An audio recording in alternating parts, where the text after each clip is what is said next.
एक लड़की दो लड़कों को अपने चंगुल में फंसा के रखती है। तथाकथित दोनों उसके प्रेमी रहते हैं और वो दोनों से बात करती है, दोनों को अपने प्रेम का एहसास कराती रहती है। इसी बीच उसका एक प्रेमी उसके एक प्रेमी को मार देता है, जिसके बाद ये मामला पूरे छत्तीसगढ़ में तूल पकड़ लेता है और आज के समय ये घटना पूरे छत्तीसगढ़ में सनसनी की तरफ फैली हुई है कि आखिर कैसे एक लड़की एक लड़के की मौत का गुनहगार हो जाती है। नमस्कार, मैं आशीष शुक्ला और आप वोकल टीवी देखना शुरू कर चुके हैं। अमूमन देखा जाता है कि छत्तीसगढ़ में क्राइम की जो खबरें होती हैं वो बेहद कम होती हैं। हत्या लूटपाट की यहाँ घटनाएँ बेहद ही कम होती हैं। छत्तीसगढ़ को हम शांत प्रदेश के नाम से जानते हैं। पूरे देश में अगर देखा जाए तो छत्तीसगढ़ को शांत प्रिय प्रदेश के रूप में जाना जाता है।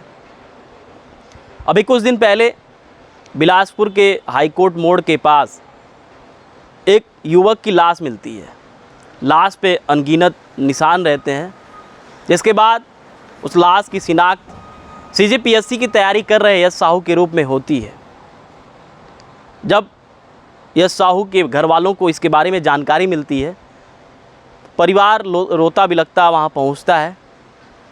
जिसके बाद यश साहू के बारे में पुलिस उसके कॉल रिकॉर्ड खंगालना शुरू करती है। इलाके में लगे करीब 200 सीसीटीवी फुटेज भी खंगाले जाते हैं। कोचिंग संस्थान के आसपास के जितने भी सीसीटीवी रहते हैं सभी को खंगाले जाते हैं। जिसके बाद पुलिस 3 युवकों को हिरासत में लेती है और फिर उसके बाद एक काली सच्चाई निकल कर सामने आती है कि यह कहीं ना कहीं एक ट्रायंगल लव का मामला था, जिसमें एक युवती रहती है, वो यश साहू से भी बात करती है और एक अन्य उसका प्रेमी रहता है, उससे भी बराबर बात करती रहती है। उसका जो पहला प्रेमी रहता है उसका नाम राहुल नामदेव रहता है। राहुल नामदेव को ये बात बेहद ही नागवार लगती है। वो बराबर समझाता है लड़की से भी और यश साहू से भी कहता है कि तुम इस लड़की से दूर हो जाओ। लड़की से कहता है कि तुम यश से दूर हो जाओ। कहीं ना कहीं यश भी नहीं इस बात को मानता है और वो लड़की भी दोनों लड़कों को अपने प्रेम जाल में फंसा के रखती है और जिसका अंत बेहद ही खौफनाक होता है।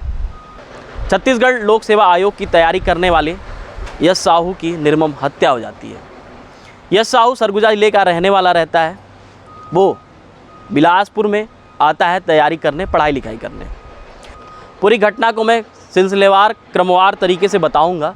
उसके लिए ज़रूरी है कि आप लोग वीडियो अंत तक देखते रहें, वीडियो में बने रहें। यश साहू जो कि सरगुजा ज़िले का रहने वाला रहता है, वो बिलासपुर में आता है एक सपना लेकर। घर वालों को भी ये उम्मीद रहती है कि हमारा बेटा बाहर जा रहा है स्टेट लेवल एग्ज़ाम की तैयारी करने, सीजीपीएससी की तैयारी करने, और कहीं ना कहीं घर वालों को ये पूरी उम्मीद रहती है कि यश साहू परीक्षा पास कर लेगा। जिसके बाद वो एक कोचिंग संस्थान में एडमिशन लेता है, जहाँ पे उसकी मुलाकात एक लड़की से होती है। दोनों के बीच आपसी प्रेम प्रसंग हो जाता है, प्यार हो जाता है। अमूमन बड़े शहरों में, या फिर यूँ कहें कि अब कोई छोटा हो कोई बड़ा शहर हो, ये प्रेम प्रसंग की घटनाएं निकल कर सामने आ रही हैं। कोचिंग में पढ़ाई के दौरान प्रेम प्रसंग अपने परवान पर चढ़ता है। दोनों का मिलना जुलना जारी रहता है। जिसके बाद ये बात उस लड़की के पहले प्रेमी राहुल नामदेव को पता चलती है। राहुल नामदेव लड़की को भी मना करता है और यश को भी मना करता है कि लड़की से दूर रहो। लेकिन जब डेली मुलाकात होगी, कोचिंग संस्थान में रोज़ आना जाना रहेगा, तो स्वाभाविक सी बात है प्यार जो है वो परवान चढ़ेगा। और ये उम्र भी ऐसी होती है कि जो प्रेम का प्रसंग रहता है वो चाह के भी हम छोड़ नहीं सकते हैं। अमूमन इस उम्र में सभी के साथ ये घटनाएं घटित होती हैं। कोई संभल जाता है तो कोई अपनी जान की बलि दे देता है, उसको अपनी जान गंवानी पड़ती है। यश साहू को भी नहीं पता था कि इसका अंजाम इतना बुरा होगा। राहुल नामदेव कोचिंग संस्थान के पास आता रहता था अपनी गर्लफ्रेंड से, अपनी माजुका से मिलने के लिए। लड़की दोनों को अपने चंगुल में फंसा के रखती है। लड़की जो रहने वाली रहती है वो बिलासपुर के नहर भाटा थाना अंतर्गत एक गांव की रहती है और लड़का भी उसी जगह का रहता है। लड़का और लड़की दोनों बिलासपुर के चकरभाटा कि एक गांव के रहने वाले रहते हैं। कह सकते हैं कि लड़की का उस लड़के राहुल नामदेव के साथ प्रेम प्रसंग काफ़ी पहले से रहा होगा। लड़की कोचिंग संस्थान में एडमिशन लेती है, शहर आ जाती है पढ़ाई करने, और उसकी रेकी करने या फिर कह सकते हैं कि मिलने जुलने के लिए राहुल नामदेव भी आता रहता है। प्रेम प्रसंग के बाद एक दिन बात थोड़ी बिगड़ जाती है, बात बढ़ जाती है। लड़की से राहुल नामदेव कहता है कि तुम यश से जो भी अपना तुम्हारा रिश्ता है उसको ख़त्म कर दो, नहीं तो मैं यश की हत्या कर दूंगा। लड़की को अमूमन लगता है कि ये बस धमकी दे रहा है, वो ऐसा हकीकत में कुछ करेगा नहीं। राहुल नामदेव अचानक से एक दिन कोचिंग संस्थान पहुंचता है। यश साहू से कहता है कि चलो तुमसे कुछ बात करनी है। जिसके बाद वो यश को लेकर एक ढाबे पर पहुंचता है।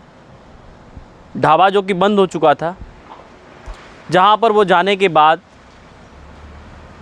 यश की पिटाई करना शुरू कर देता है।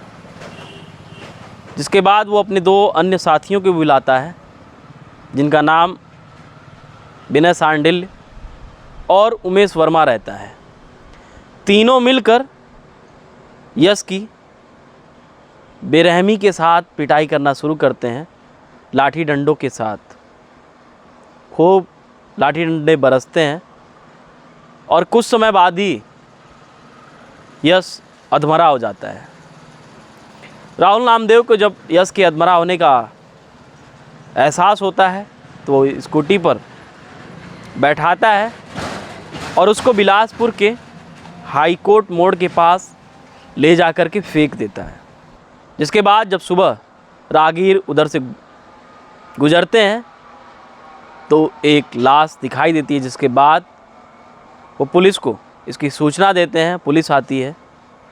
लाश देखने के बाद लाश पर खूब ढेर सारे निशान रहते हैं और बेरहमी से हत्या की गई रहती है। तत्काल पुलिस इस मामले को संज्ञान में लेती है और इस केस में तफ्तीश करना शुरू कर देती है। तफ्तीश करने के लिए अब पुलिस को सबसे पहले उस लाश की पहचान करनी थी। पहचान करने के बाद पता चलता है कि ये लाश यश साहू की है, जो कि बिलासपुर के कोचिंग संस्थान में CGPSC यानी कि छत्तीसगढ़ लोक सेवा आयोग की तैयारी कर रहा था। जिसके बाद पुलिस इस घटना की सूचना यश साहू के परिवार वालों को देती है। परिवार के लोग आते हैं, परिवार के लोगों से कुछ बातचीत होती है। जिसके बाद पुलिस को एक तथ्य, एक फैक्टर निकल कर सामने आता है पुलिस के सामने कि यश किसी लड़की से बातचीत कर रहा था।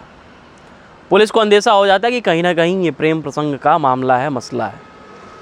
जिसके बाद पुलिस उस कोचिंग संस्थान के आसपास के करीब 200 CCTV फुटेज खंगालती है। CCTV फुटेज खंगालने के बाद एक शख्स के ऊपर पुलिस की शक की सुई जाती है। वो कोई और नहीं बल्कि राहुल नामदेव रहता है, हत्यारोपी रहता है। अब पुलिस को उसकी तलाश शुरू हो जाती है कि राहुल नामदेव कहाँ है। 2 दिन की मशक्क़त के बाद पुलिस को राहुल नामदेव की पुलिस गिरफ्तारी कर लेती है और साथ ही में उसके 2 अन्य जो साथी रहते हैं, विनय सांडिल्य और उमेश वर्मा, वो दोनों भी गिरफ्तार हो जाते हैं। तीनों आरोपी जो हैं वो अपने जुर्म को कबूल भी लिए हैं। फ़िलहाल वो तीनों आरोपी जेल में बंद हैं। अब आगे क्या प्रक्रिया होगी, न्यायिक प्रक्रिया क्या होगी, वो अब आगे की चीज़ है।